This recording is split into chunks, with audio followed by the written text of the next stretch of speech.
Welcome home, kiddo. Dad waved as I cleared arrivals. My stepmother, Sable Vance, offered no hug, only a tight grip on my wrist at the curb. Don't return to my company, she hissed through a perfect smile, her stone ring drawing blood. Amid the blare of horns and diesel fumes, I understood this wasn't family. It was a takeover. I wouldn't fight her here. I'd fight her in the Rivengate boardroom. My name is Tess Marlowe. The air that hit me as I pushed through the sliding glass doors of Hanson Field's arrivals terminal was thick and heavy, the signature scent of briar oaks after a storm. It was a cocktail of wet asphalt, diesel exhaust from the idling taxi line, and the loamy smell of damp earth from the manicured planter boxes lining the curb. The sky above was a deep, bruised purple, the last vestiges of daylight surrendering to a night that promised more rain. Neon signs from the terminal, car rentals, shuttle services, overpriced coffee shops, bled and slick, shimmering ribbons across the soaked pavement, a distorted welcome mat to the city I once called home without reservation. Now, at 31, after 6 months away setting up Rivengate Systems' new European supply chain integrity protocols, that reservation was a palpable thing, a knot tightening in my stomach. My father, Grant Marlowe, spotted me first. He was holding a flimsy poster board sign that read, "Welcome home," in slightly crooked, hand-drawn letters, the ink bleeding a little from the humidity. His smile was the same as it had always been, open, uncomplicated, and utterly genuine. It was a smile that believed in the good of people, a trait that had made him a brilliant engineer, but a dangerously naive CEO before his retirement. It was the one thing in this chaotic world I still trusted implicitly. Standing beside him, a stark pillar of white in the gloomy evening, was my stepmother, Sable Vance. She wasn't smiling. Not really. Her lips were curved into a socially acceptable shape, but the expression didn't touch her eyes, which were hidden behind the glare of thin, architectural glasses. Her white trench coat was buttoned to the collar, immaculate and severe, as if daring a single drop of dirty rain to mar its perfection. She held a sleek leather portfolio under one arm, a clear signal that she was here not as family, but as the chief financial officer of Rivengate, a title she'd acquired with unnerving speed. "There she is," Dad's voice boomed, cutting through the din of airport traffic. He dropped the sign onto my luggage cart and enveloped me in a hug that smelled of his familiar Old Spice and the faint, sweet scent of the pipe tobacco he wasn't supposed to be smoking anymore. It felt like coming up for air. "Welcome home, kiddo. We missed you." "I missed you too, Dad," I murmured into his shoulder, my voice raspy from the recycled airplane air. I let the hug linger, a moment of reprieve before I had to face the woman standing over his shoulder, watching us with the cool, detached analysis of a predator observing its prey. The hug ended. As all good things do, Dad stepped back, beaming. "You look tired. Long flight?" You have no idea. He clapped his hands together. "Right. Let's get you home. I'll grab a cab." The line's a mile long. He turned and strode toward the taxi stand, his back to us, a trusting man in a world that had forgotten the rules he lived by. The moment he was out of earshot, the atmosphere curdled. Sable didn't move from her spot, but the energy around her sharpened, became predatory. I braced myself, my hand tightening on the handle of my rolling suitcase. I expected a frosty greeting, a passive-aggressive comment about my performance overseas, something I could parry with corporate jargon. I was wrong. She moved with a fluid, startling speed. She closed the distance between us in 2 silent steps, her hand shooting out not for a handshake or a welcoming touch, but for my wrist. Her grip was like a steel manacle. Her fingers were cold and strong, digging into the delicate bones. She pulled me off balance, a sharp, aggressive tug that brought me right to the edge of the curb, my shoes inches from the slick, grimy street. The roar of a passing bus filled my ears. Her face was inches from mine. That smile was still plastered on her lips, a grotesque mask of civility. Her voice was a low, venomous whisper. meant for my ears alone, a secret shared between enemies. If you set foot in Rivengate tomorrow, I'll have you unemployed by lunch. The words were a physical blow, knocking the air from my lungs, but it was the pain that truly grounded me in the moment, the centerpiece of the ostentatious ring on her finger.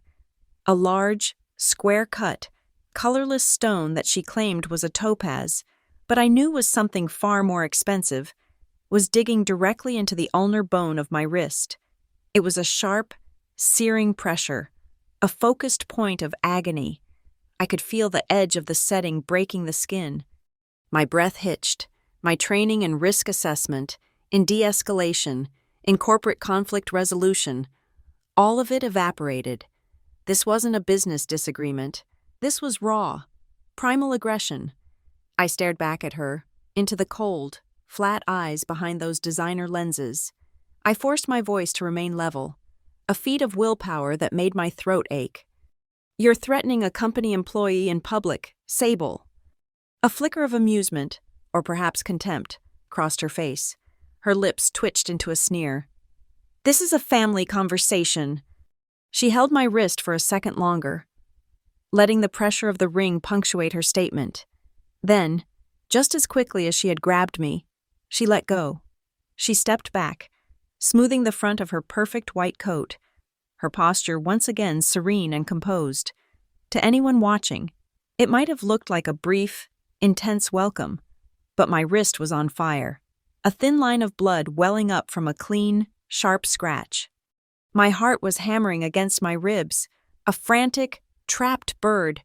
Adrenaline surged through me, hot and sharp. My first instinct was to lash out, to raise my voice, to point to my bleeding wrist and expose her right there on the curb.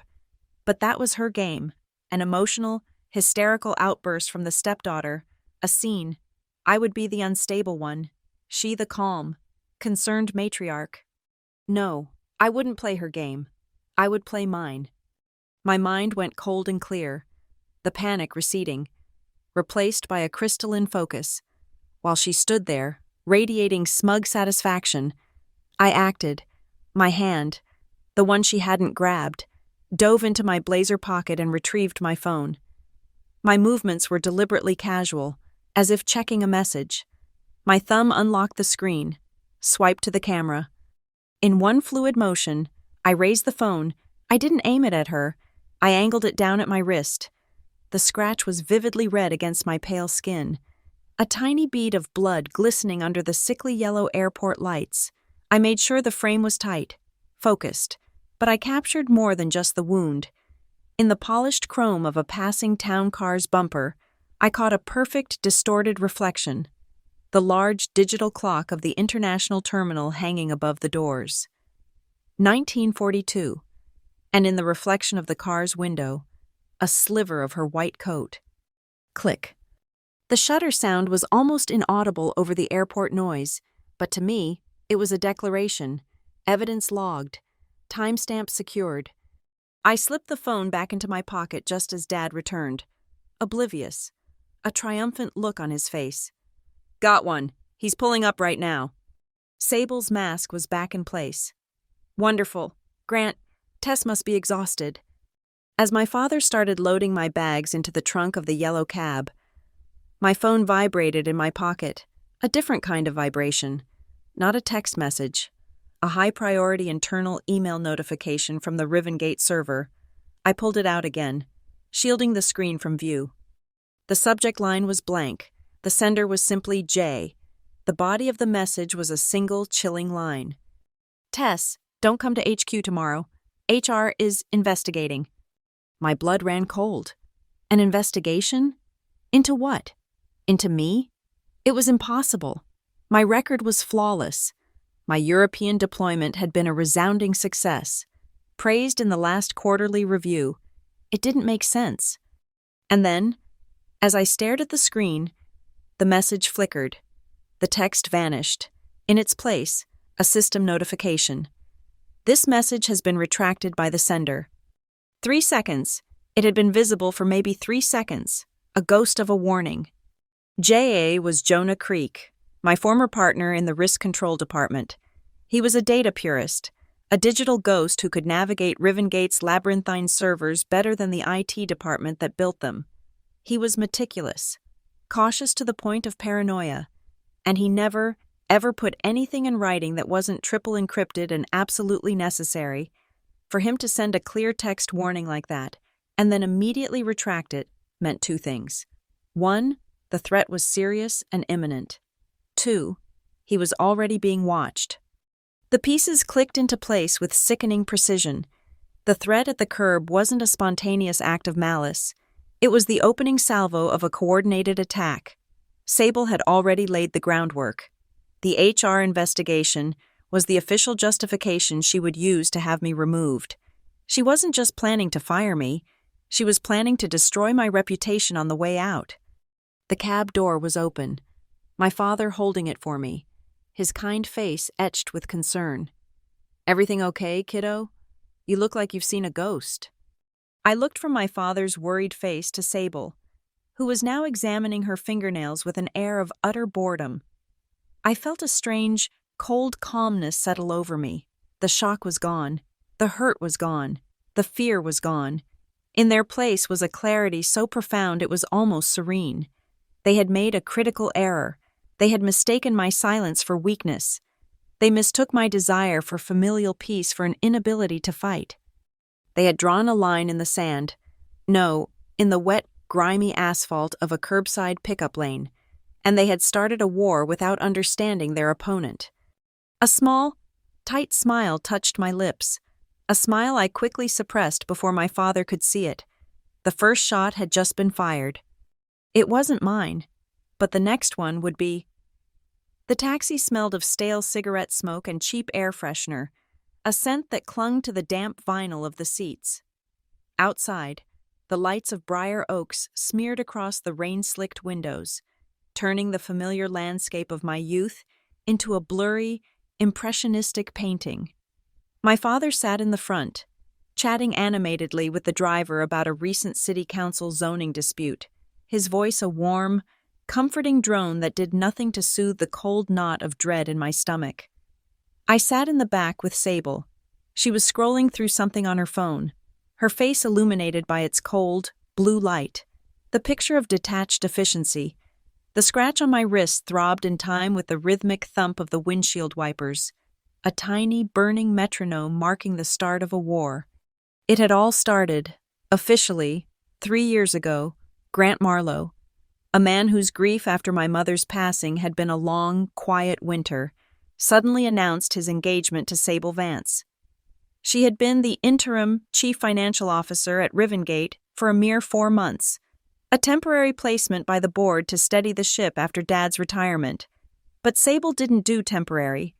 She moved with the quiet, inexorable force of a glacier, carving out a permanent space for herself before anyone realized the landscape was changing. The engagement was announced on a Tuesday. By Friday, the interim tag was gone from her title. She had onboarded herself into our family and the company's C-suite with the same ruthless synergy. I had already been at Rivengate for 2 years by then. I'd fought hard for my position. I didn't use the Marlowe name on my application, and I interviewed under a head of department who didn't know who my father was until after I was hired.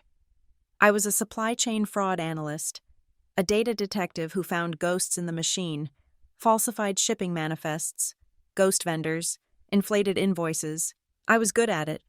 I had a knack for seeing the patterns others missed, for understanding how a system could be exploited from the inside. I wasn't a legacy hire. I was an asset.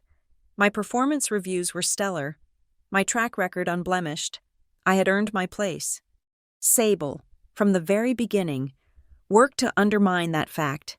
To the outside world, she constructed the perfect facade of the modern stepmother. She was a feature in the society pages of the local Gray Line newspaper, photographed at charity galas, her arm linked through my father's, her smile radiant. She gave interviews from our home, staged in the open-plan kitchen she'd had installed, with her meticulously groomed toy poodle, Biscotti, perched on a velvet stool nearby. She spoke about the importance of family, of supporting her husband's legacy, of welcoming his daughter into her heart. It was a masterful performance, a public relations campaign designed to paint her as a benevolent, stabilizing force. The reality was a carefully calibrated cruelty. At home, in front of my father, she was all warmth and affection. She'd ruffle my hair and call me kiddo, asking about my day with a saccharine sweetness that made my teeth ache.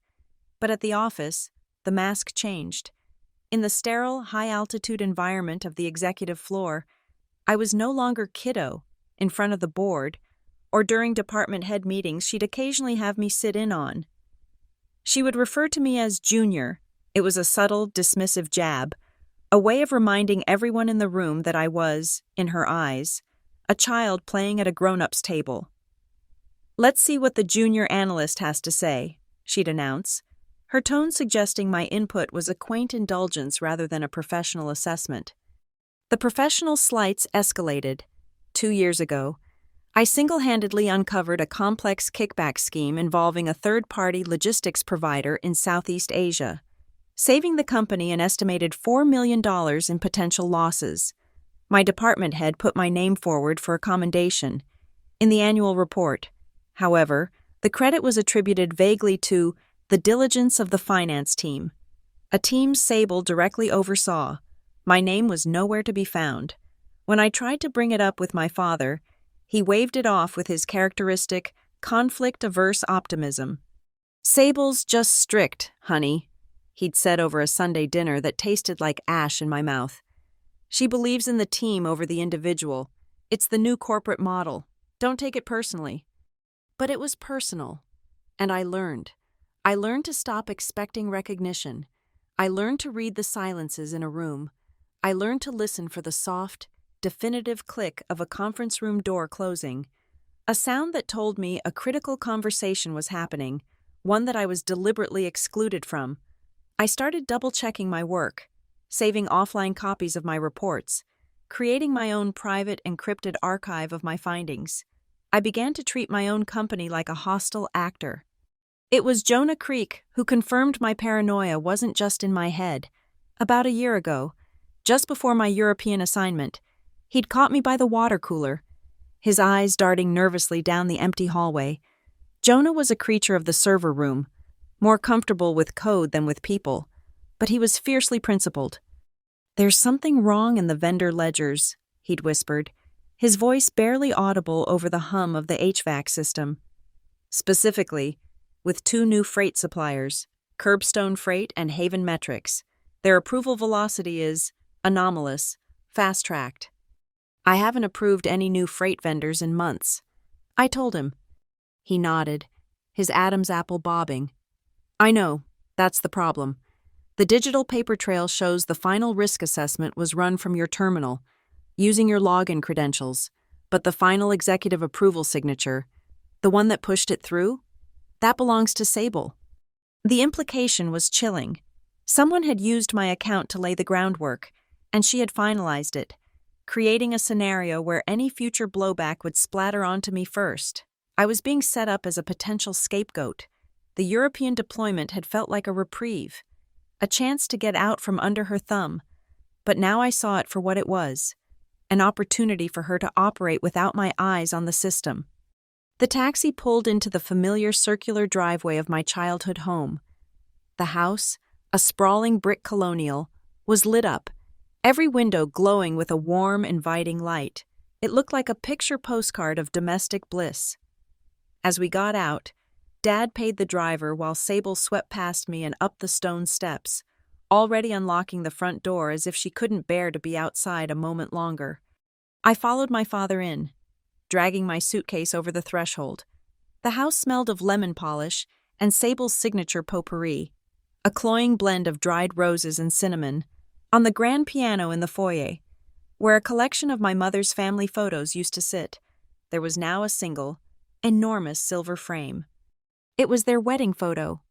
I'd seen it before, of course, but tonight it struck me with the force of a physical blow. It was a masterclass in composition. Sable was the undeniable center of the frame, radiant in an ivory dress, her smile aimed directly at the lens, triumphant. My father stood next to her, but slightly behind, his shoulder partially obscured by hers. He was smiling at her, not the camera, a happy but secondary character in his own wedding, and on the far edge of the original photo, where I had been standing, there was nothing. The frame ended abruptly at my father's sleeve. I hadn't just been pushed to the side, I had been cropped out of existence entirely, erased from the official record of the new Marlowe family. My father came up behind me, placing a hand on my shoulder. "Home sweet home," he said, his voice full of uncomplicated happiness. "It's good to have you back. Tess, really good." I stared at the photograph, at the empty space where I was supposed to be.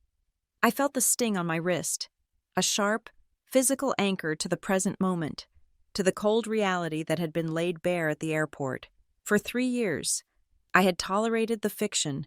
I had played my part in the family on display, smiling at dinners, ignoring the snubs, burying the professional slights. I had allowed the mask of a happy blended family to be fitted over us all. It was a suffocating, expertly crafted facade, seamless and strong. But tonight, on a wet, miserable curb at arrivals, Sable had pressed too hard, and the mask had finally cracked. I didn't sleep. The adrenaline from the airport curb had long since burned away, leaving behind a residue of cold, hyper-focused resolve. I spent the night in my childhood bedroom, surrounded by the ghosts of a simpler life, faded posters on the wall, yearbooks on the shelf. The room felt too small, a relic from a past I could no longer inhabit. By the time the first gray light of dawn filtered through the blinds, I had transformed it into a command center. My work laptop was open, a second monitor connected, and a fresh legal pad was filled with a flowchart of my opening moves. Sable had threatened to have me unemployed by lunch. She was about to find out I don't skip breakfast. At 08 sharp, I logged into the Rivengate corporate portal. My target was the Human Resources Reporting System, an anonymous-looking interface named Ethics Point. I began to file a formal incident report. Each field was filled with methodical precision, the language stripped of all emotion, rendered into the sterile, defensible prose of a legal document. Incident date, October 14th. Incident time, approximately 1942. Location, Hanson Field, International Airport. Passenger pickup area. Curb 3. Involved parties. Tess Marlowe. Employee ID 774B. Sable Vance. Employee ID 002A. CFO. Summary of incident. Following a work-related international deployment, I was met at the airport by CFO Sable Vance. An unprompted and aggressive physical interaction occurred, initiated by Ms. Vance, resulting in a minor physical injury to my right wrist. The physical contact was immediately followed by a direct verbal threat pertaining to my continued employment at Rivengate Systems. Evidence attached. 1. Digital photograph. File name, IMG 8814, JPG. Timestamped. 1942, documenting the resulting injury. I uploaded the photo I had taken, the angry red scratch, the telltale glint of the airport clock reflected in the passing car. I reviewed the text one last time, ensuring it was unassailable, a collection of facts, not feelings. Then I clicked Submit. The system generated an automated confirmation of receipt. I waited. In my experience, a formal complaint involving a C-level executive, particularly one alleging physical contact and threats, should trigger an immediate cascade of protocols, a confidential alert to the head of HR, the general counsel, and potentially the board's ethics committee. A ticket number should be generated within minutes. 5 minutes passed, then 10. At 0812, an email landed in my inbox from the generic HR alerts address. It was not a ticket confirmation. It was a masterpiece of corporate non-commitment. Subject: Your recent submission. Dear Tess, thank you for sharing your concerns with us. Rivengate Systems is committed to fostering a safe and professional work environment. We appreciate you bringing this matter to our attention and value your contribution to our corporate community. Sincerely, the HR team. That was it. No ticket number, no assigned case manager, no request for a follow-up interview. It was the digital equivalent of being patted on the head and told to run along. They hadn't just ignored my report. They had deliberately failed to log it into the official tracking system. It was a ghost report. It had been buried on arrival. This was the proof I needed. I saved a PDF of the email. My next move was to operate outside their controlled environment. At 08:15, I drafted a new email, this time from my personal account. It was addressed to the legal department of the Briar Oaks Port Authority, the entity that runs Hansen Field. Subject: Formal request for preservation of evidence. Incident at Hansen Field International Airport, Octa 14. I attached a copy of my HR submission and stated my intent to pursue legal remedies for a workplace-related incident that occurred on their property. I formally requested the preservation of all security camera footage from arrivals, passenger pickup curbs 1 through 4, for the period of 1930 to 2000 on October 14th. I cited state litigation hold statutes. I CC'd the personal email address of my lawyer. This wasn't a request they could ignore. This was a legal demand that started a chain of custody they were now liable for. I hit send.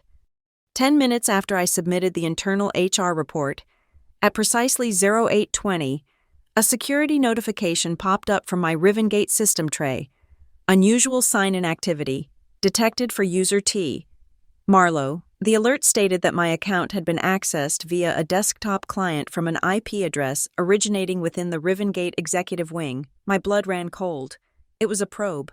They were checking to see if I was online, what I was doing. I called the IT help desk. A junior technician named Kevin answered. I explained the alert. He put me on hold for a minute, the tinny music grating on my nerves. "Yeah, looks like we're pushing a security patch to the executive servers," Kevin said, his voice dripping with boredom. "You're probably just seeing a normal credential synchronization. It's not a big deal. You can just ignore it." "It's not a sync, Kevin," I said, keeping my voice calm. "A sync wouldn't be flagged as unusual activity. Can you check the originating device ID?"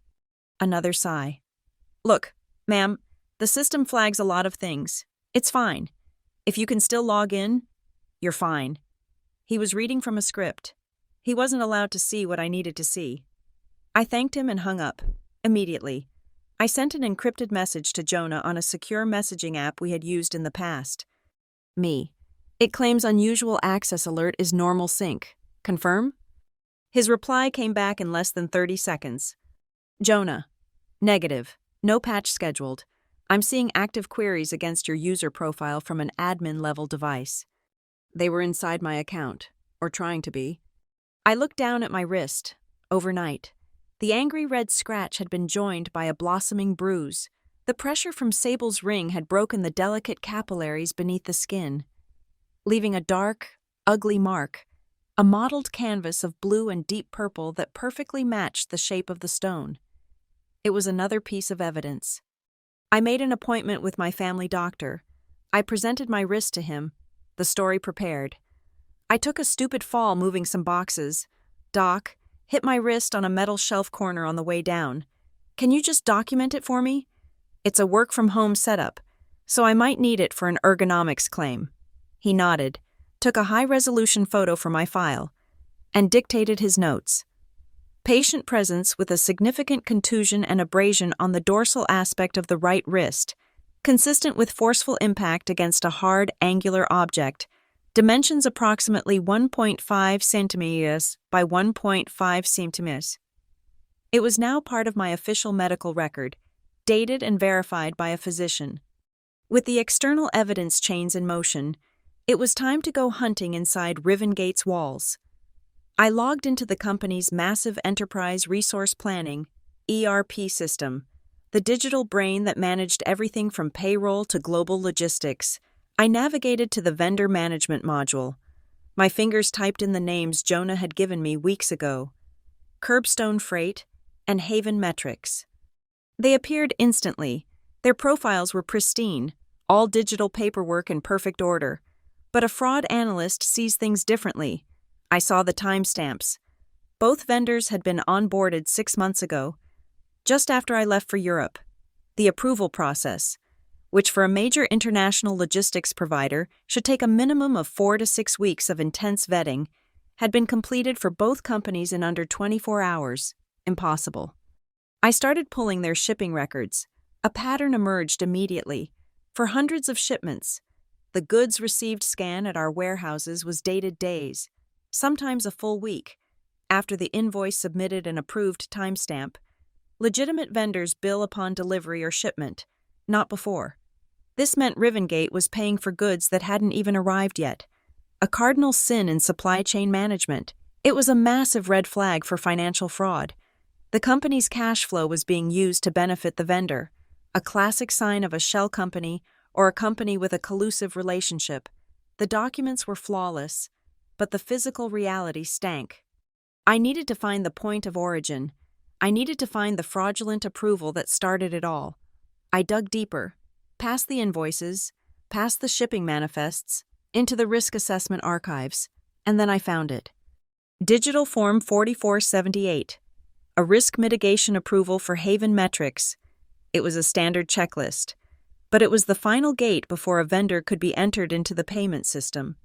And at the bottom, glowing on my screen in crisp, corporate font, was the digital signature that condemned me. Authorization complete.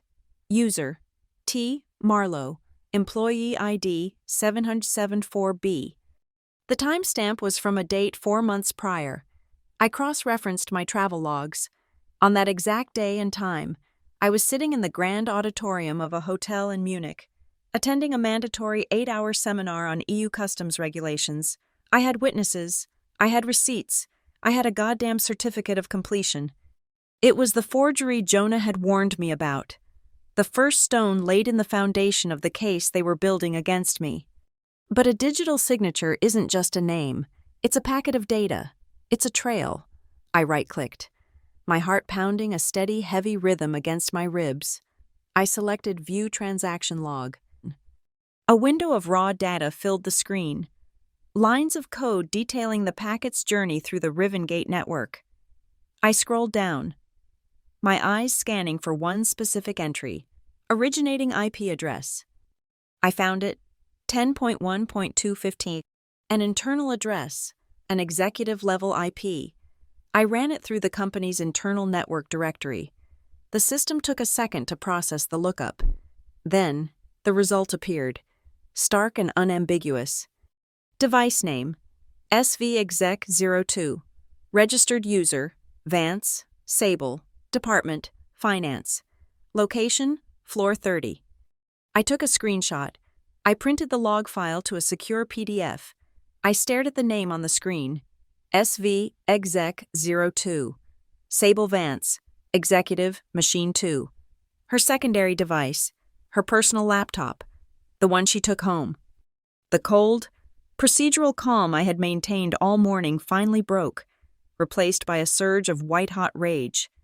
She hadn't just threatened me, she hadn't just bruised me, she had used my name, my reputation, my digital identity as a weapon to commit fraud. I took a deep, steadying breath, forcing the anger down, channeling it back into icy focus. This wasn't just about saving my job anymore. This was about dismantling hers, and I had just found the first structural weakness in her entire corrupt enterprise. They were hunting me, but they were hunting a ghost. They expected me to be emotional, to be scared, to either show up at the office and make a scene or stay home and cower. They didn't expect me to be working, with the evidence of the forged approval secure. I had my shield. Now it was time to forge a sword. Sable had used my digital identity to commit a crime. I would now use hers to prove it. The hunter was about to become the hunted, and the bait would be a simple, calculated mistake. I needed to create a situation where their fraud protocols, the illicit shortcuts they'd built into the system, would be exposed. I couldn't just point to the old forgery. That would devolve into a my word against hers battle, a quagmire of plausible deniability. I had to catch them in the act, in real time. I needed to build a trap, and the best traps are the ones the target willingly walks into. My plan was simple, rooted in the psychology of bureaucracy and crime. An innocent employee, seeing a clear error in a document, will almost always correct it. It's instinct, a tidy desk, a tidy ledger, but a criminal, especially one trying to expedite a fraudulent transaction, has a different priority. Speed. They don't care about the details, only the outcome. They will ignore minor errors, pushing the faulty document through because correcting it takes time and might attract unwanted attention. I was going to leverage that difference. At 10:15 a.m., I drafted a new vendor adjustment request form. It was a mundane piece of digital paperwork, the kind that flowed through the finance department by the hundreds every day. My request was for Curbstone Freight, one of the two suspicious vendors. The adjustment was plausible. A minor change to their listed secondary contact address, but buried within the form. I made one deliberate, obvious error. I misspelled the company's name. Instead of Curbstone Freight, I typed Curbstain Freight, a simple typo, an A for an O. It was a flawed document. According to Rivengate's strict multi-stage approval process, this request should have been flagged and rejected at the first checkpoint. A junior clerk was supposed to verify the vendor name against the master file. Finding a mismatch, they would bounce it back to me with a note. Please correct and resubmit. The process would take, at minimum, a day. I submitted the form through the official channel. In the CC field, I meticulously added the email addresses of Sable Vance, her deputy CFO, and two senior managers in the accounts payable department. I was creating an audience. I wanted them all to see this flawed request enter the system. The trap was set. The bait was in the water. I started a stopwatch on my phone. I didn't have to wait long. 19 minutes. That's how long it took for the system to bypass 3 layers of protocol. At 10:34 a.m., I received a notification. My request, the one with the glaring typo, had been fully approved and implemented. The system hadn't rejected it. No one had asked me to correct it. It had been rammed through the process with impossible speed. I opened the approved file. The typo was still there. Curbstain Freight was now officially in the system, but the most damning piece of information was in the approval log. The request had been finalized not by a junior clerk, not by a manager, but by the deputy CFO himself, Sable's right-hand man. He had used his administrative override credentials to skip the standard verification queue and sign off on the change instantly. It was a brazen abuse of the system, a shortcut designed for emergencies, not for fixing a typo they hadn't even bothered to fix. But I knew the deputy CFO was just a pawn. I needed to tie the action to the source. Before submitting the PDF form, I had embedded a tiny invisible tracking pixel in the file. It was a simple piece of code that would ping a server of my choosing the moment the document was opened, logging the IP address of the viewer. It was technically against Rivengate's IT policy, but I was long past caring about the rules of a game rigged against me. I checked the pixel's log. There were several entries. The managers I had CC'd, the accounts payable clerks, their IPs all registered as they opened the email. The deputy CFO's IP was there, logged at the exact moment of approval, but there was one other entry, one that had been logged a full 2 minutes before the deputy CFO had even touched it, an IP address that had viewed the request, assessed it, and then, presumably, given the order to push it through. The IP address was 10.1.2.15. The device name was svexec02. Sable. She had seen the flawed request, ignored the error, and instructed her deputy to force it through. I now had a direct link, a real-time cause and effect. I took a screenshot of the pixel log, cross-referencing it with the approval timestamp from the ERP system. The chain of evidence was becoming unbreakable. It was time to bring in Jonah. I sent him another encrypted message. Me. The game has changed. They took the bait. I have proof of them bypassing protocol on a deliberately flawed submission. This isn't about exposing a past crime anymore. We need to document the cover-up. Jonah's reply was immediate. Jonah, I understand. We're not just auditing. We're building a case. What do you need? Me. I need the system logs to be unimpeachable. Can you configure the transaction logs for the vendor module to be immutable? I want every change, every keystroke, from this moment forward, to be mirrored in a secure, off-site repository, a vault they can't touch. Jonah. Already on it, I'm creating a real-time, write-only backup to a segregated cloud server under the risk control budget. They can delete the internal logs, but they can't delete the echo. Anything that happens from now on is permanent record. He was creating a digital black box, an incorruptible witness. With that safety net in place, I was ready for the second test. The first trap was about process. This one would be about money. I created a new payment request. It was a refund claim, supposedly for an overpayment to our other suspicious vendor, Haven Metrics.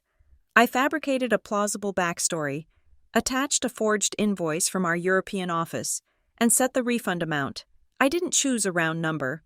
Round numbers are easy to lose in a large budget. I chose something specific, something memorable, $2,997. A number just under the $3,000 threshold that required an additional layer of managerial review.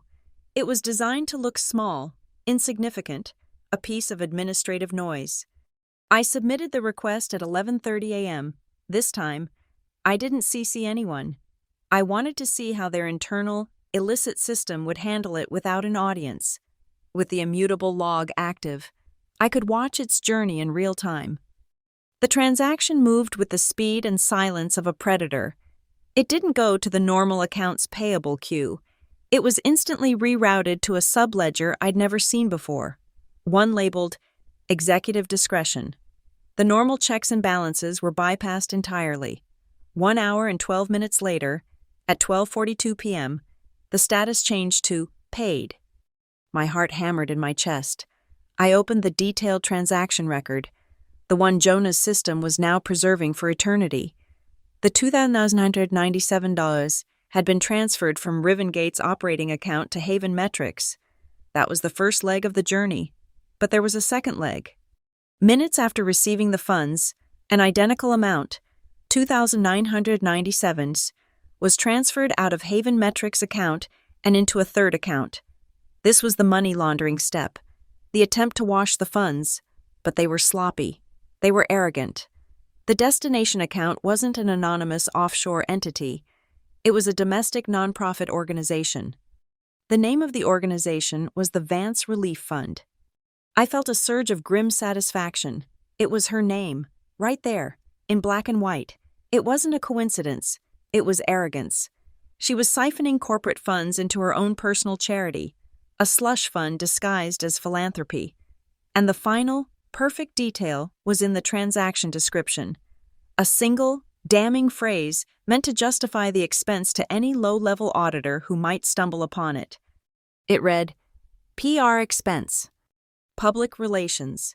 She was stealing company money and categorizing it as a PR write-off for her own foundation. I had them.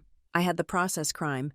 And now I had the financial crime, both tied to her network of fraudulent vendors and her personal accounts. I had the logs. I had the timestamps. I had the immutable record of their every move. I could go to my father. I could go to the board. I could blow the whistle right now and bring the whole rotten structure crashing down. But I held back. I let the transaction sit. I closed the file. An attack in the hallway. A panicked email to the board. Would be messy. It would give her room to maneuver, to spin a story, to paint me as a disgruntled employee. She had tried to execute me in public, at the curb. My response had to be just as public. It had to be clean, a clinical, undeniable execution, delivered not in the chaos of a corporate corridor, but under the cold, unforgiving lights of the boardroom. The next blow would be the last, and I would deliver it to her face, in front of the very people she had worked so hard to impress. I had spent the last 24 hours in a state of suspended animation, a quiet predator waiting for the prey to make a mistake. I worked from home, monitoring the digital ripples of my traps, leaving the physical battlefield, my office on the 17th floor, untouched. I knew they would have to respond to my provocations. The flawed vendor form and the phantom refund were anomalies in their carefully constructed system of fraud. They would interpret my actions not as a trap, but as incompetence, the flailing of a cornered employee, and their arrogance would compel them to escalate, to move from digital forgery to a physical frame-up. The phone call came the next afternoon, just as I had anticipated. The caller ID showed it was Rivengate's internal security desk. "Ms. Marlowe? This is Officer Dean from Corporate Security. We need you to come down to the office. We're conducting a series of random workplace inspections on the 17th floor as per the company's clean desk policy." My blood ran cold, but my voice remained placid. "A clean desk inspection? I've been with the company for 7 years, and I've never heard of that being done for a manager-level employee." There was a slight hesitation on the other end. "It's a new initiative, ma'am, to ensure compliance with document handling protocols. Your presence is required." "I'll be there in 20 minutes, I said, and hung up. It was happening. This was their countermove, and it was as clumsy as it was predictable. A random inspection was the perfect pretext to plant something in my office, to create a crime scene with me as the star witness and primary suspect.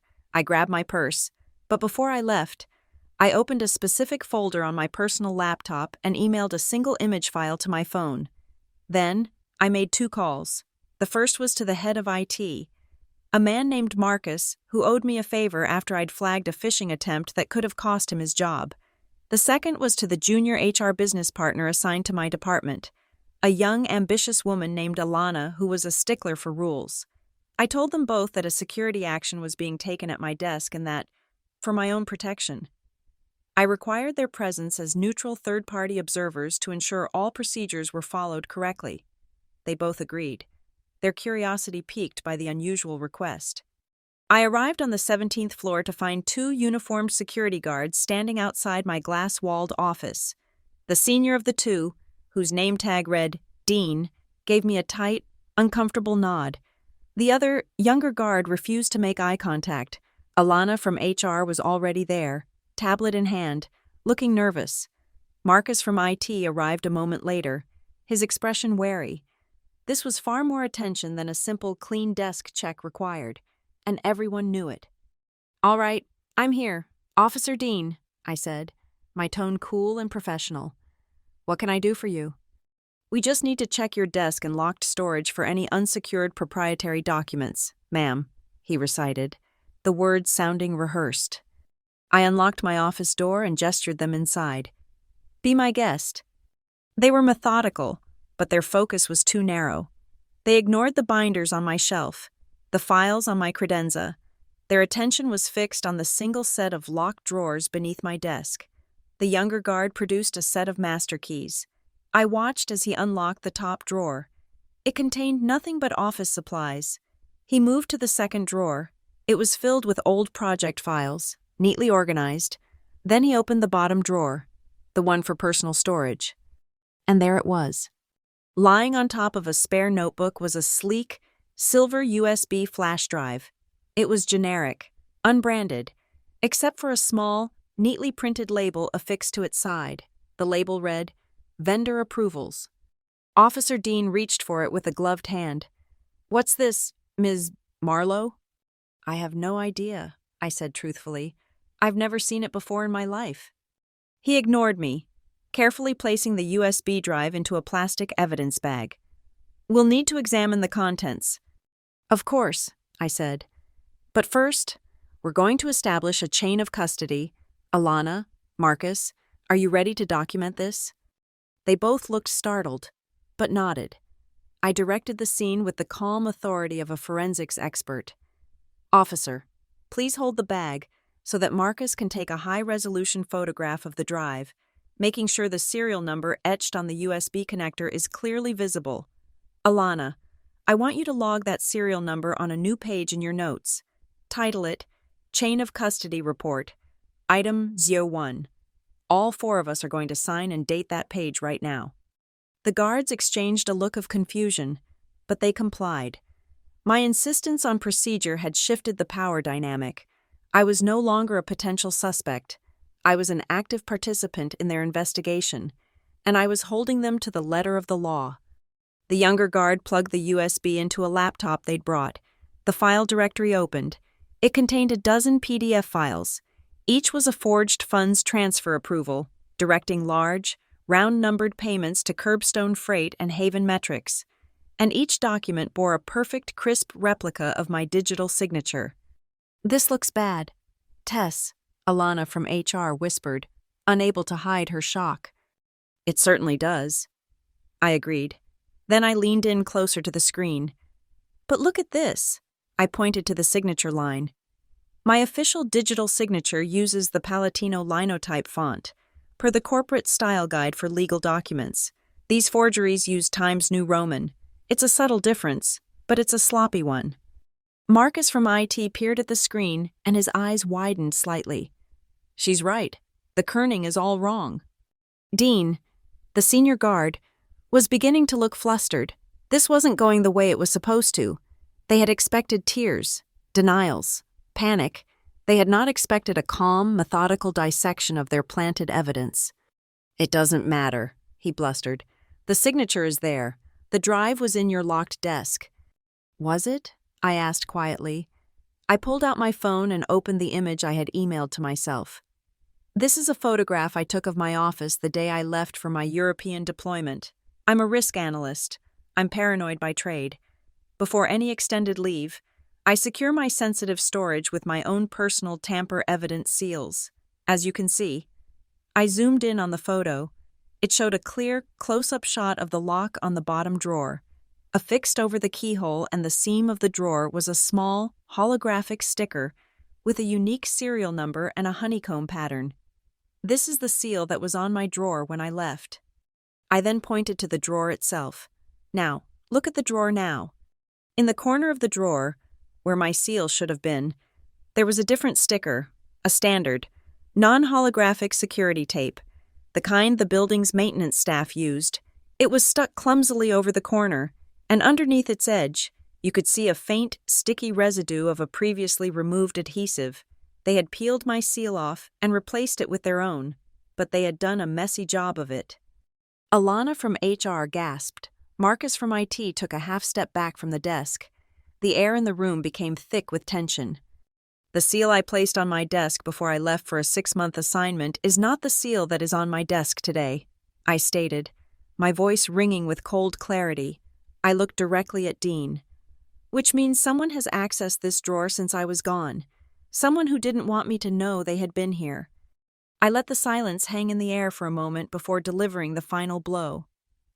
I turned to the group, my gaze sweeping over each of their faces. "If this evidence is to be considered valid," I announced, my voice loud enough to carry into the hallway, "then we will obviously need to review the security camera footage from the main corridor on this floor. Specifically, for the hours between 7 p.m. and 10 p.m. last night. That should clear up who, exactly, had access to my office." The younger guard paled. Dean's jaw tightened. They knew what was on that footage. And as if on cue, a new figure appeared in the doorway of my office. It was Sable. She was dressed in a sharp, navy blue suit, her face arranged into a mask of deep, maternal concern. She had clearly been waiting for her moment to enter.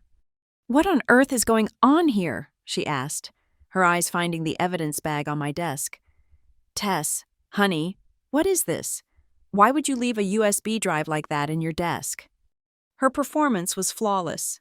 The worried stepmother, shocked and disappointed by her reckless stepdaughter's actions. This was the scene she had envisioned. Me, cornered and crying, and her, swooping in to manage the fallout. But I refused to play my part.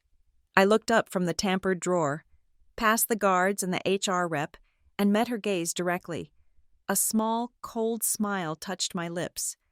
"I'd also like to know who put it there," I said. My words landed in the silent room like a dropped stone. Sable's practiced expression faltered for just a fraction of a second. It was a barely perceptible tightening around her eyes, a flicker of something cold and furious. And in that moment, I saw the two security guards exchange a quick, almost invisible glance. It was a look of pure, unadulterated panic. It was the look of two low-level employees who had been ordered to perform an illegal search and plant evidence, who had just realized they were on camera, and who knew, with sickening certainty, exactly which C-level executive had used her access card to let them onto the floor long after everyone else had gone home. The aftermath of the failed frame-up in my office was a strange, ringing silence. The security guards, Dean and his now terrified partner, had retreated under the guise of consulting their supervisor. Alana from HR was furiously typing notes into her tablet, her face a mask of professional neutrality that couldn't quite hide her shock. Marcus from IT had simply nodded at me, a silent acknowledgement of the technical truths I'd exposed, and then vanished back to the safety of his server rooms. Sable had disappeared the moment she lost control of the narrative, leaving behind a faint trail of expensive perfume and the lingering chill of her fury. They had tried to plant a bomb at my feet, and I had calmly shown them how to dismantle it. The immediate threat was neutralized, but the war was now in a dangerous new phase. They knew that I knew. I spent the rest of the day fortifying my position, not with aggression, but with evidence. Victory wouldn't be won in a shouting match. It would be won in the quiet, unassailable accumulation of fact and allies I was about to discover often come from the places you least expect. The first arrived as an email to my personal account that evening. The sender was an unfamiliar name, Rowan Pike. The subject line was simple: Dashcam, Hanson Field, Octa 14. My breath caught in my throat. It was the taxi driver. I had been so focused on Sable, on the fight, that I had barely registered his face, but he had registered ours. I clicked open the email. There was a short message. Ma'am, I don't like to get involved in people's business, but what I saw at the airport didn't sit right with me. My cab is my office, and my dash cam is always running. Figured you might have a use for this. Hope things are okay. Attached was a small video file. I downloaded it, my hand trembling slightly. I double-clicked. The video was grainy, shot through a slightly dirty windshield, the audio dominated by the rumble of the engine and a talk radio host discussing sports. But the image was brutally clear. It showed me, weary from travel, being embraced by my father. It showed him turning away, and then it showed Sable, a figure in a white coat, stepping forward, her hand shooting out to grab my wrist. The camera angle was perfect. You could see the aggressive twist of her body, the way she pulled me toward the curb, her face a mask of rage. You could see my body flinch in pain. The video had no close-up of the ring or the scratch, but it had something more powerful: the unvarnished, objective truth of the assault. It was the human element the security logs and financial records could never provide. I saved the file in 3 separate, encrypted locations. The second ally revealed herself the next morning. I went into the office early, wanting to access the physical case files for the 2 fraudulent vendors. The building was quiet, the air still and cool. I stopped at the small coffee bar in the ground floor lobby, a place I usually bypassed. The woman behind the counter was May Doyle.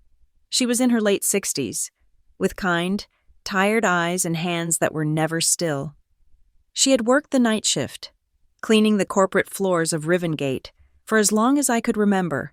She was one of those people who are invisible to the executives who stride past them every day, but May saw everything.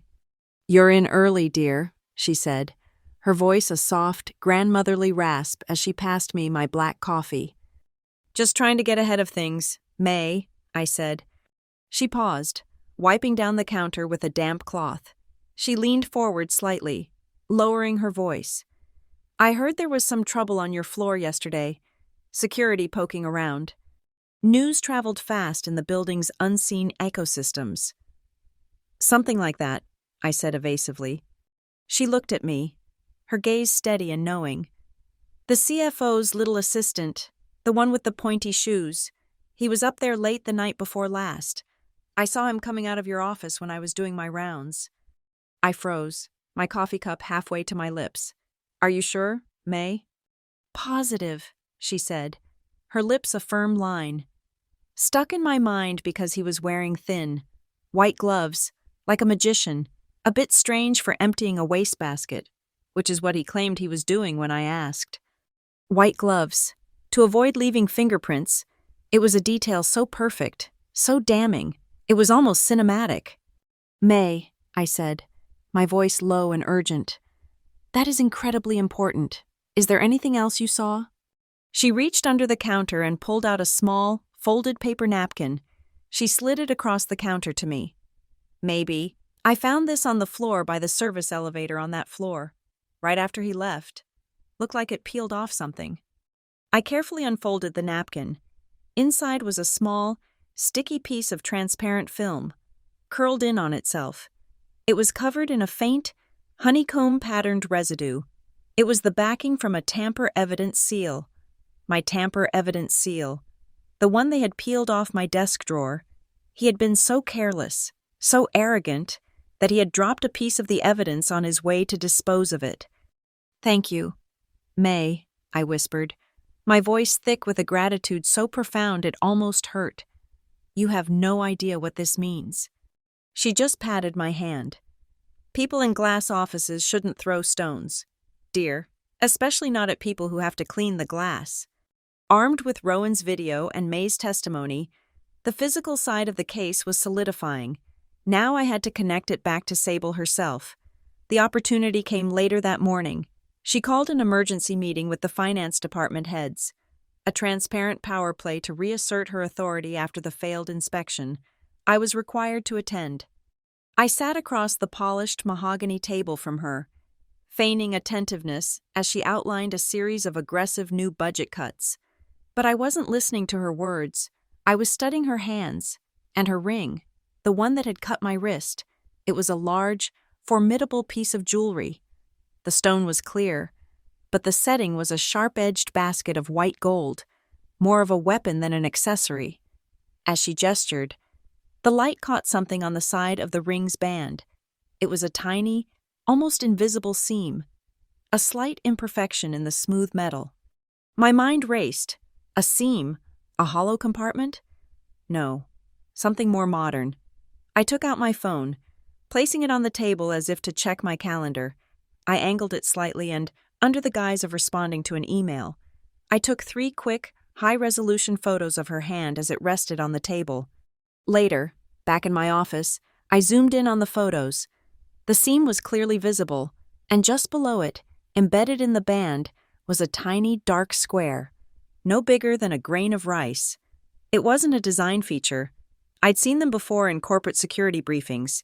It was an NFC chip, near-field communication, the same technology used for tap-to-pay credit cards and, more importantly, for cloning corporate access badges. All you needed was a reader, the right admin-level software to activate it, and to get the chip within a few inches of a target's security card. It was the perfect, high-tech way for a CFO to steal an employee's credentials without ever touching their wallet. I immediately sent the photo to Jonah. "Me. Check this. Ring? See the chip? Cross-reference my badge access logs for the last 30 days. Look for proximity reads or cloning attempts originating from the 30th floor." The reply came back an hour later. It was everything I expected and more. "Jonah. Got it. 2 cloning events registered against your card ID in the last month. Both were initiated from a terminal on the executive floor, physically adjacent to Sable's office. And get this, the system logs show a full remote login using your credentials from SVExec02 at 2:13 a.m., the night before the inspection. She didn't just authorize the frame-up, she was the one who digitally unlocked the door. The final pieces were in place.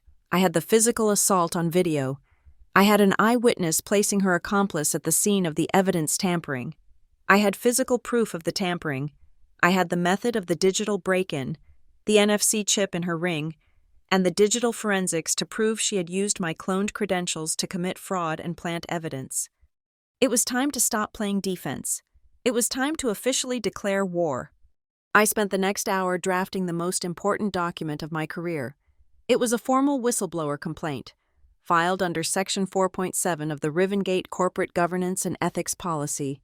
I cited 3 specific violations: financial fraud, the creation of fraudulent vendors, curbstone freight, haven metrics, and the laundering of corporate funds for personal use through the Vance Relief Fund; evidence tampering and conspiracy, the deliberate planting of falsified evidence, the USB drive, and the illegal modification of corporate records, forged digital signatures, workplace violence and intimidation, the physical assault and verbal threats occurring at Hansen Field International Airport.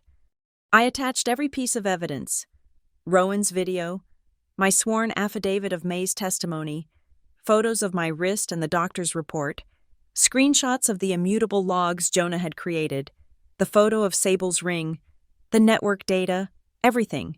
It was a mountain of meticulously organized, cross-referenced proof. Before I hit submit on the internal portal, I did one last thing. I bundled the entire package into a single encrypted file. I uploaded it to a secure third-party digital escrow service, the kind lawyers use for high-stakes litigation. Access to the file required 2 separate cryptographic keys. I held one, Jonah held the other. If anything happened to me or the internal report was buried, the evidence would still exist, safe and untouchable. Then, and only then, did I file the report. The system sent an automated notification to the entire board of directors, the general counsel, and the head of the ethics committee. The first shot of my counteroffensive had been fired. My phone rang an hour later. It was my father. His voice was strained, heavy with a weariness that broke my heart. "Tess, I just got off the phone with Sable," he began, without any preamble. "She's very upset. She said you're making wild accusations, causing trouble. Honey, whatever this is, can't you just let it go? Don't make this a bigger deal than it needs to be. We're a family." I closed my eyes. I pictured the curb at the airport, the smell of diesel fumes, the searing pain in my wrist, the cold, dead look in her eyes. I thought of Rowan Pike, a stranger who chose to do the right thing. I thought of May Doyle, finding a tiny piece of truth on a dirty floor.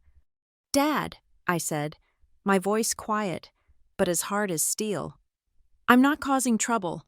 I'm just claiming back the curb." The call came less than 12 hours after I filed the whistleblower report. It was from the office of the chairman of the board. I was being summoned to the 30th floor. The official reason, stated in the sterile language of the calendar invitation, was for me to present a quarterly vendor control review. It was a lie, and everyone knew it. This wasn't a review. It was a tribunal. The Rivengate boardroom was designed to inspire awe and intimidation. It was a glass box perched at the apex of the city, offering a panoramic view of Briar Oaks that stretched to the hazy horizon. The morning sun streamed in, glinting off the chrome fixtures and the polished surface of the immense black marble table. At the far end of the room, a floor-to-ceiling 4K LED screen waited, a silent, dark monolith.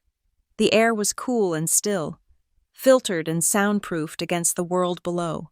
It was a place where fortunes were made and careers were ended with the same quiet, ruthless efficiency. The board members were already seated, a somber collection of men and women in dark suits, their faces impassive.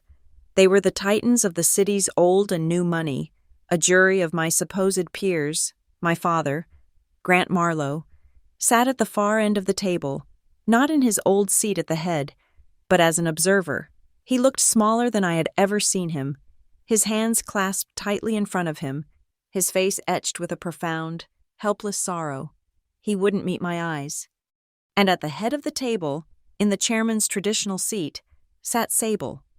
She was the picture of serene confidence, dressed in a blood-red power suit, her legs crossed elegantly. She gave me a small, tight smile as I took my place at the podium. It was a smile that said, "You have walked into the lion's den, little girl, and I am the lion." She believed this was her territory, her arena. She believed she was in control.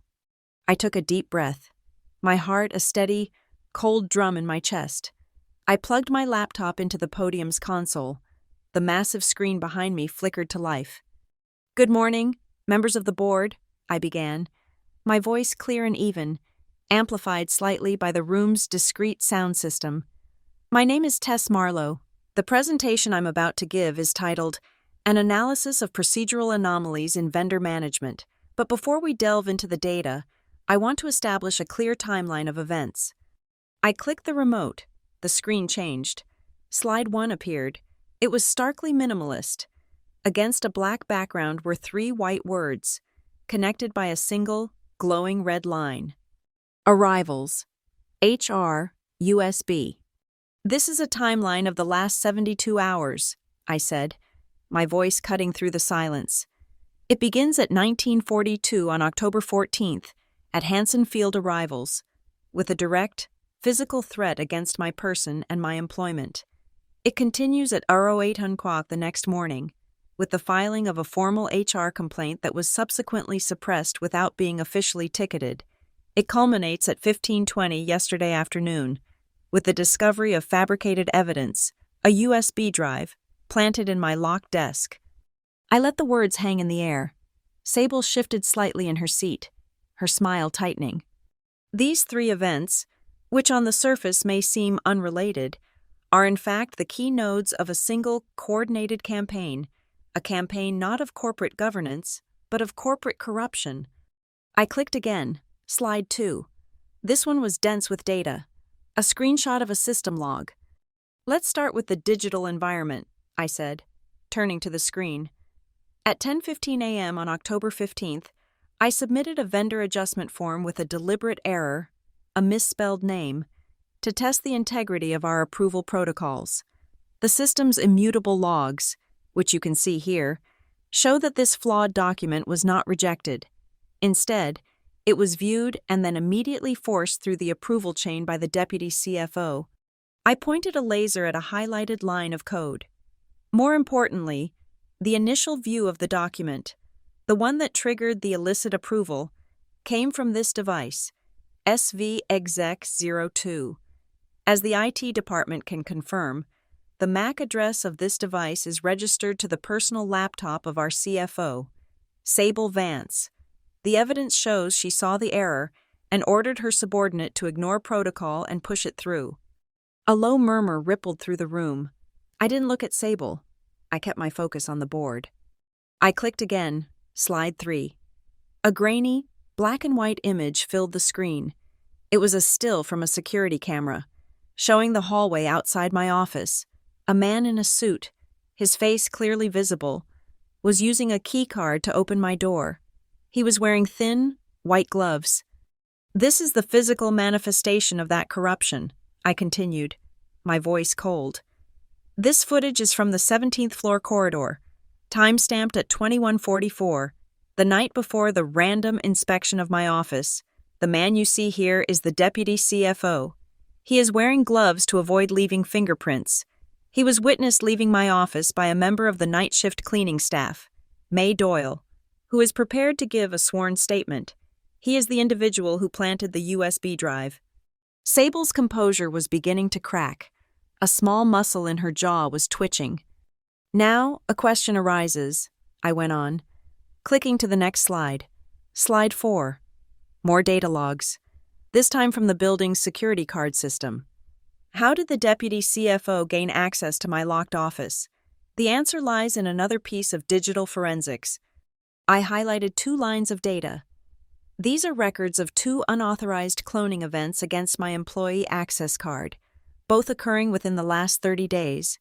The cloning attempts were initiated by an NFC reader, a powerful short-range device, and as you can see from the building's network topology, the signal originated from a terminal on the 30th floor, in the immediate vicinity of the CFO's office, a device, for example, like a chip embedded in a piece of jewelry. My gaze flickered to Sable's hand, where the large, ostentatious ring sat on her finger.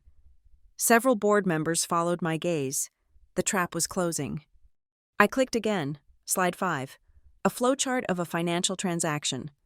Finally, we come to the motive, I said. Why go to these extraordinary lengths? The answer, as always, is money. The screen showed a clear path. An arrow led from the Rivengate logo to the Haven Metrics logo, labeled with the amount $2,997. A second arrow led from Haven Metrics to a third logo. This is the transaction log for the test refund I initiated. The money was routed through the fraudulent vendor, Haven Metrics, and then immediately transferred to a nonprofit organization called the Vance Relief Fund. Her personal foundation, The transaction was coded as a PR expense. This is not a procedural error. This is not a mistake. This is a system, a deliberate, repeatable process for embezzling corporate funds under the guise of charitable giving. I turned from the screen and faced the board directly. My presentation was over. I looked down the long, polished table, meeting the eyes of each director, one by one. I ended with Sable. Her face was a pale, tight mask of fury. This was never about my performance, I concluded, my voice ringing in the silent room. It was about my position. I was the one person in the company with the skills and access to uncover this scheme, so I had to be removed. This wasn't a series of unfortunate errors.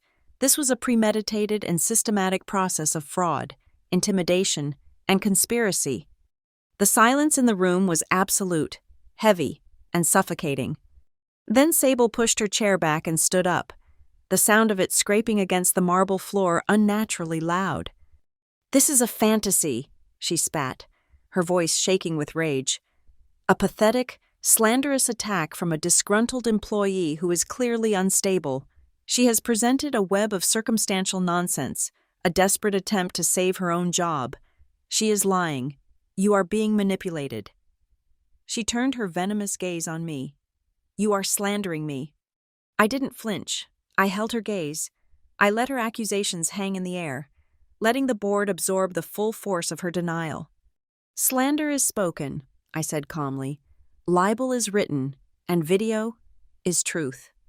With my thumb, I pressed the final button on the remote. The screen behind me went black for a second, then flickered to life. It was not another slide. It was a video, Rowan Pike's dashcam footage. The entire boardroom watched in stunned silence as the grainy, undeniable reality played out on the massive screen. They saw my father's hug. They saw him walk away. And then they saw the chief financial officer of Rivengate Systems, a pillar of the community, a woman in a crisp white coat, lunge forward. They saw her grab my wrist in a grip of steel. They saw me stumble, my body recoiling in pain and shock. And then, thanks to the sensitive microphone of the dashcam, they heard her voice, cold, clear, and laced with venom, echoing through the silent, sunlit boardroom.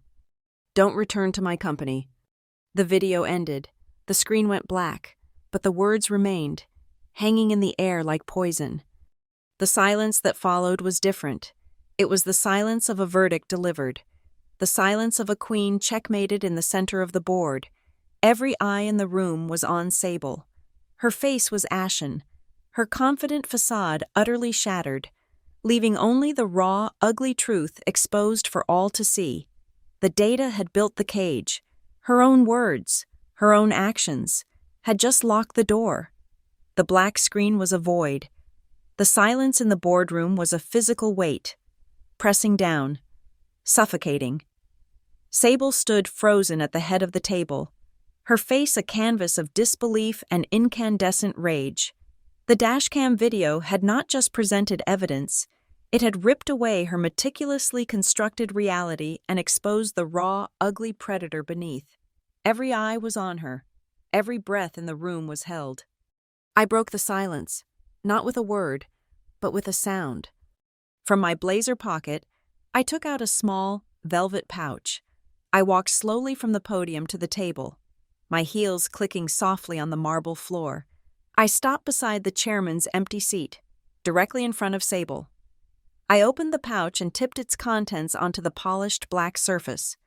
Click. The sound was sharp, precise, and final. A ring skittered across the table and came to a stop. It was nearly identical to the one on Sable's finger. The same white gold, the same basket setting, the same sharp, angular cut. It was a replica I'd had a jeweler create from the photos I had taken, a perfect twin in every way but one. "This is a demonstration model," I said, my voice cutting through the thick tension. "As you can see, the setting is designed with sharp, precise edges sharp enough to break the skin with minimal pressure."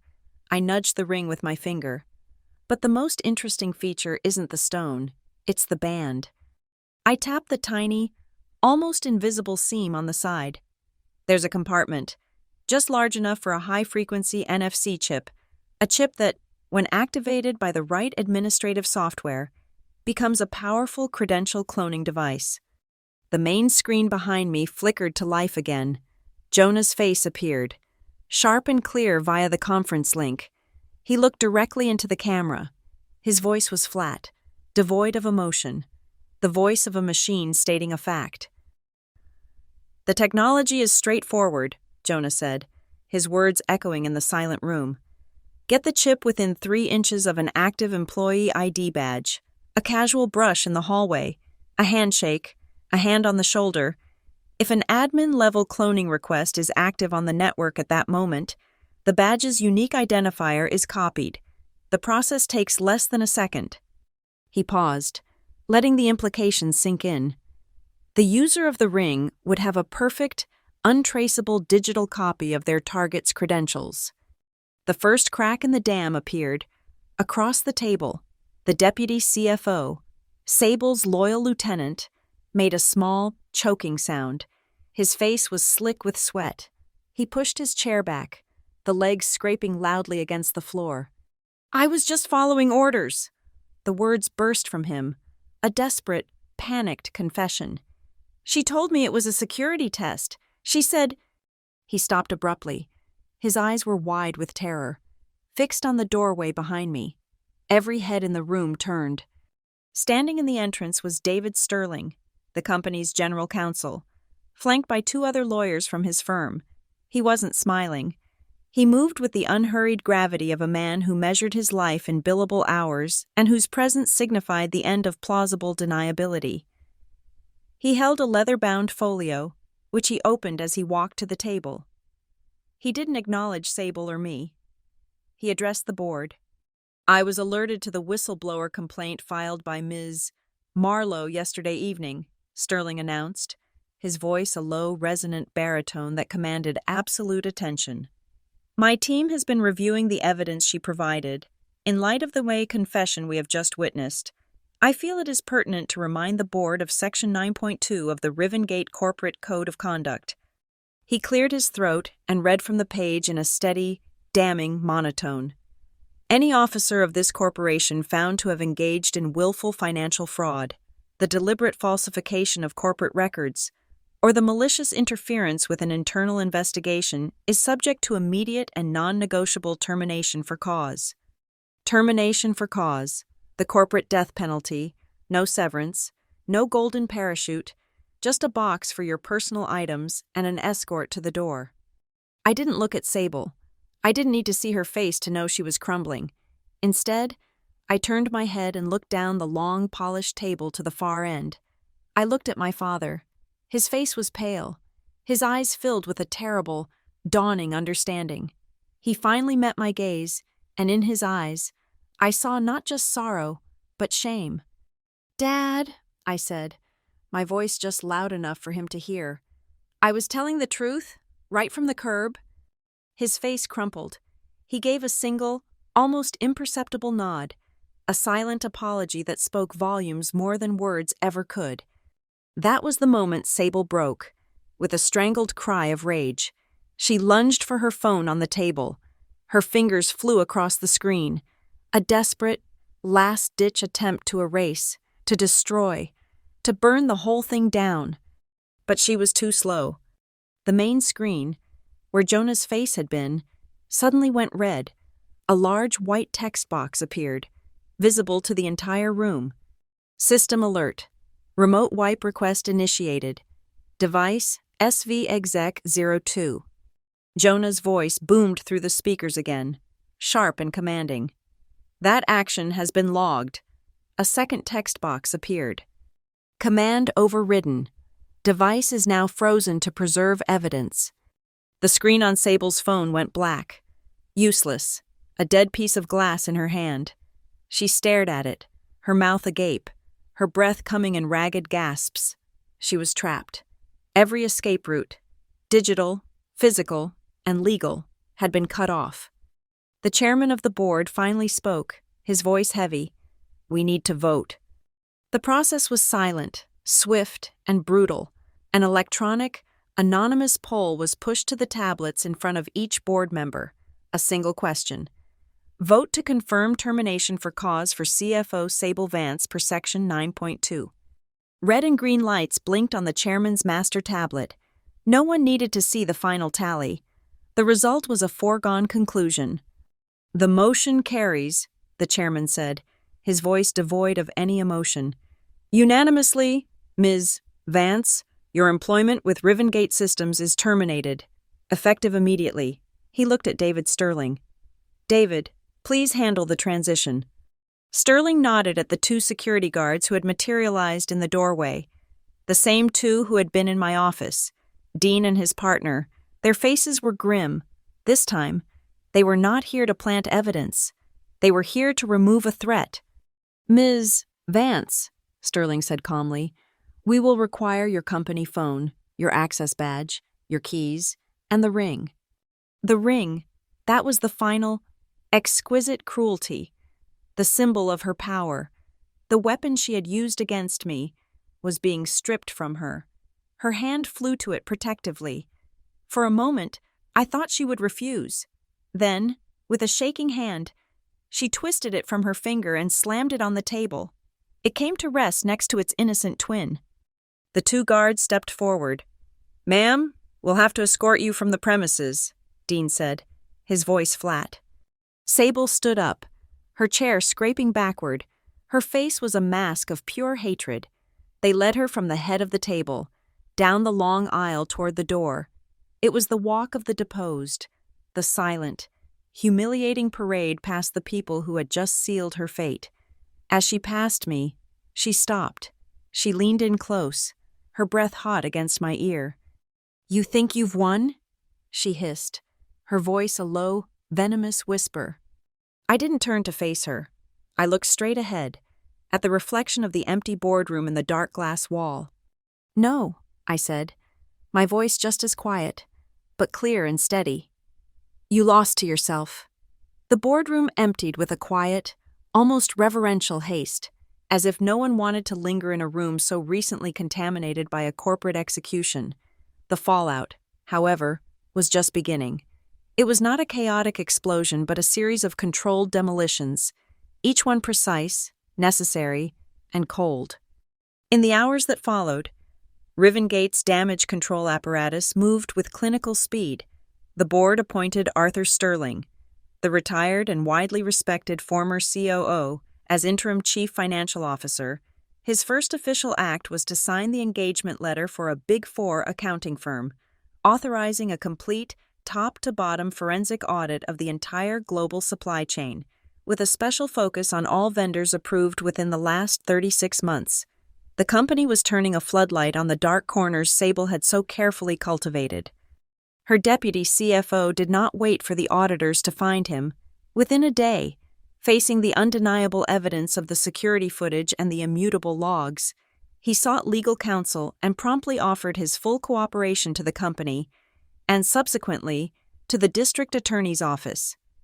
He detailed the entire scheme, how Sable had identified weaknesses in the system, how she had coerced him into using his administrative privileges, how she had directed the flow of money. In exchange for his testimony, he negotiated a plea deal that would spare him prison time, trading his loyalty to Sable for his own future. The Vance Relief Fund, once a celebrated feature in the local society pages, became the subject of a federal investigation. Its assets were frozen by a court order. A preliminary review of its disbursement records revealed what I already knew. There were no soup kitchens or scholarship recipients on its list of beneficiaries. The money had flowed in a predictable, nepotistic pattern to a constellation of Sable's relatives, a cousin's failing catering business, a niece's consulting firm that consisted of a mailbox, a nephew's down payment on a beach house. It was a private slush fund masquerading as public charity, and its unraveling was swift and merciless.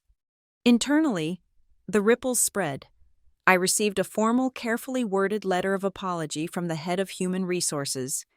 It acknowledged the department's procedural oversight in failing to generate a formal ticket for my initial complaint. Attached to the apology was a memo, distributed company-wide, detailing a new, stricter policy for the handling of executive-level complaints. It also mandated the automatic, indefinite preservation of all security footage related to any formal incident report.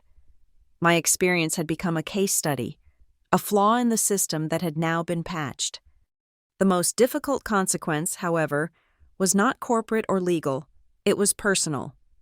I found my father 2 days later, sitting on the front steps of the house, the grand brick colonial that now felt more like a museum than a home. The evening was cool, and he wasn't wearing a jacket. In his hands was the large silver wedding photograph from the piano in the foyer. With a quiet, methodical sadness, he was working the tabs on the back of the frame, loosening the picture. He didn't say anything for a long time.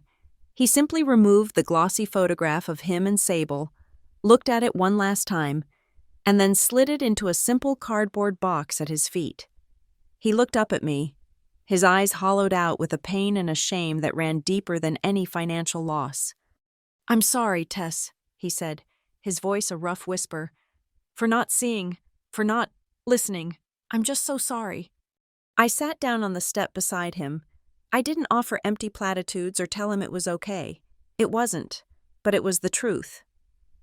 "I know, Dad," I said quietly, and for a few minutes, we just sat there together in the twilight, watching the world go on. The board, in a gesture of gratitude and perhaps atonement, offered me a promotion, a significant one, the vice president of risk for the entire European and Asian sector. It was a king's ransom, a clear path to the C-suite. I turned it down. Instead, I submitted a proposal. I didn't want a bigger title within the old structure. I wanted to build a new one. I requested a transfer, not a promotion. I asked to create and lead a new, independent department, the Corporate Integrity Unit. It would be a small, elite team of data analysts, forensic accountants, and internal investigators. We would not be part of HR or finance. We would be autonomous, with a direct and confidential reporting line to the board's ethics committee. Our sole mandate would be to hunt for the exact kind of corruption Sable had perfected, to be the company's internal, incorruptible watchdogs. The board approved the proposal unanimously the next day. That evening, I packed. It was a simple task, because I had never truly unpacked. The large suitcase I had wheeled through arrivals, the one that had been with me at the curb, still stood in the corner of my room, half full. I added the rest of my things to it. I was moving into a small, modern apartment downtown, a place with anonymous white walls and no memories. As I zipped the suitcase shut, I felt a profound sense of release. I was no longer a guest, or a ghost, in a house that belonged to a past I couldn't reclaim. The ripples of that day in the boardroom continued to spread in small, unexpected ways. May Doyle, the night shift custodian, received the company's annual Safety and Integrity Award, which came with a substantial cash bonus and a framed commendation that she hung proudly in her living room. And a week later, the small coffee bar in the Rivengate lobby changed the name of its signature drink. The board, where a caramel macchiato used to be, now read, The Arrival. Jonah didn't stay. With the audit in full swing and new systems being put in place, his work was done.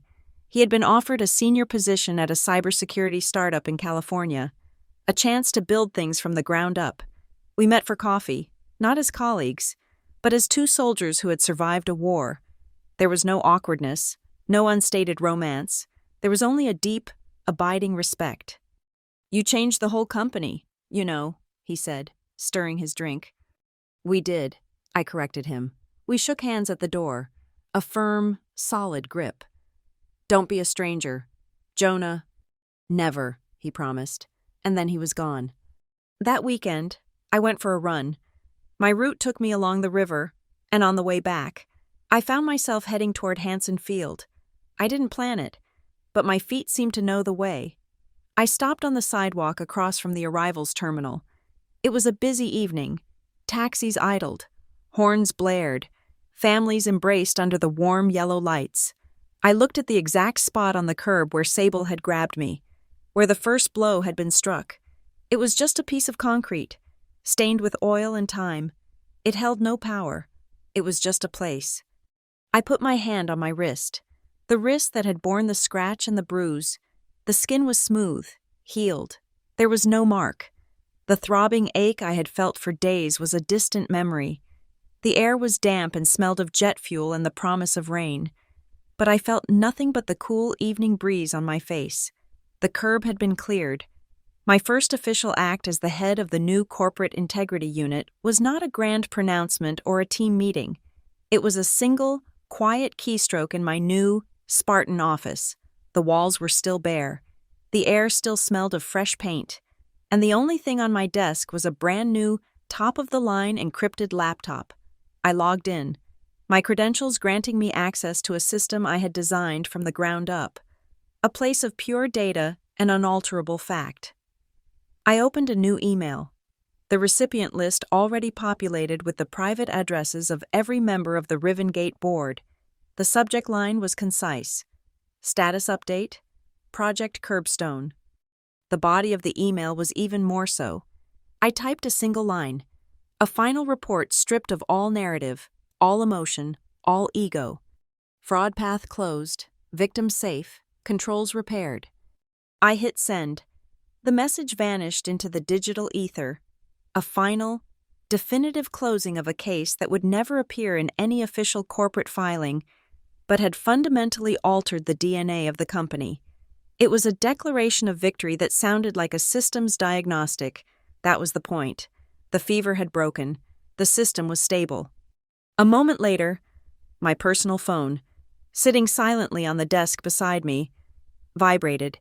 It was a short, sharp buzz against the polished wood. I glanced at the screen, a text message from a number I didn't recognize. There were only 3 words. You ruined me. Sable. It had to be. There was no one else. For a fraction of a second, I felt a ghost of the old adrenaline, the instinct to engage, to respond, to have the last word. But the impulse died as quickly as it came. This wasn't a conversation. It was an echo from a life that was no longer mine, the last desperate cry of a ghost being exorcised. I didn't feel anger. I didn't feel triumph. I felt nothing at all. My thumb moved with a calm, detached efficiency. I long pressed the number, tapped the menu, and selected block. The notification vanished. The conversation was over before it began. I turned my attention back to my work screen. On one of my monitors, I had the IT Asset Management console open, a privilege of my new role. I typed a familiar device name into the search bar, SVExec02. The system located it instantly. The device was still listed as active under legal hold. It was a digital ghost, frozen in time, its data preserved as evidence for the coming legal storm. As I watched, a notification flashed in the corner of the console. An IT admin, acting on a directive from the General Counsel's office, was processing a change order. The status next to the device name flickered. The red under legal hold tag disappeared. The green active tag turned gray, and then a new word appeared, stark and final. Decommissioned. The weapon had been officially taken off the battlefield. The digital ghost had been put in its grave. Its memory would be wiped, its components physically destroyed, its very existence erased from the company's active roster. It was a quiet, digital burial, and I was its only mourner. My work for the day was done.